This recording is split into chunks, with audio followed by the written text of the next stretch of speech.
Greetings and welcome back to Room 303 and our chats with Emily, as we are calling our readings of the poetry of Emily Dickinson. We are now in the Johnson edition, poem 718, I Meant to Find Her When I Came. We're back to poem 58, back to poem 205, when Emily seems to be needing to be there present at the death of a pal. There's an argument that she wanted to maybe try and get a picture of what happens when one goes bye-bye, when one takes their final journey. And here in this poem, Emily will say she wanted to be there, but this is again going to be another poem about loss. I didn't make it there in time.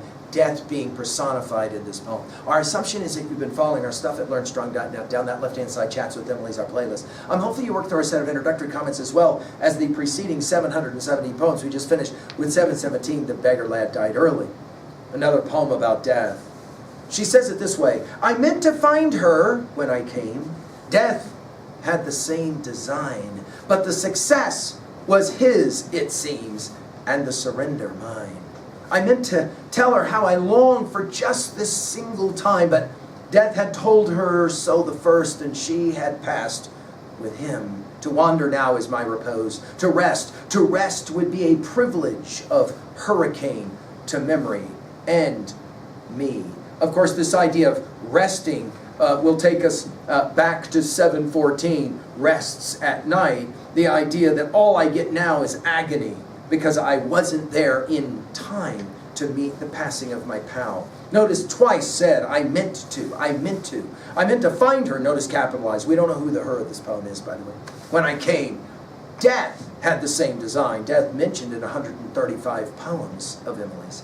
But the success was his, it seems. Here are the S sounds of this poem, and the surrender mine. By the way, this it seems, you'll remember it from 509. You'll remember it as the last line of 590. We saw it again, this it seems in 635. We'll see it again in 894, 1424, and 1664. This it seems is an interesting phrase because it's not absolute. It's like speculative. It seems to be so.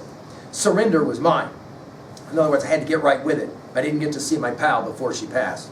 I meant to tell her, last words, how I longed for just this single time. Interesting use of the word just. But death had told her so the first, and she had passed with him. I can't help but think of 712 and the ride, because I could not stop for death, he kindly stopped for me. The ride in the carriage, or as we often say in 303, the van, right? You can only swing at the park for a brief time, and then you got to go to the van. Everybody goes to the van. You haven't met a 200-year-old person. We all go to the van. I don't want to go to the van, the child says. And here, she had to go to the van. She didn't want to, obviously. And now what's left? To wander, think about the Odyssey, is my repose. We saw repose in 109. 423, you'll remember, ultimate repose. To rest would be a privilege of hurricane to memory and me. In other words, I wish a hurricane, she says, would come along and wipe me out. So then I wouldn't have to remember that I missed out on being with my pal. Which I think at 2a is the point. The loss of a pal is the worst. At 2b, the language of longing is provocative in this poem. At 3a, I should point out that the scholar Priest has noted that the poem was originally written in 1863, but around 1878, Emily considered some possible changes to it. For example, she was going to go discomfort for surrender at line 4. She was going to say this specific time for just this single time at line 6. She was going to use fled for past at line 8. And more interesting than all of those is she was going to use the word abode for repose at line 9. At 3a, I can't help but think of St. Augustine's Confessions and Book 4 and his loss of Theogisti, his best friend, and the profound way that he talks about that. We've given lectures at LearnStrong.net on Augustine's Confessions.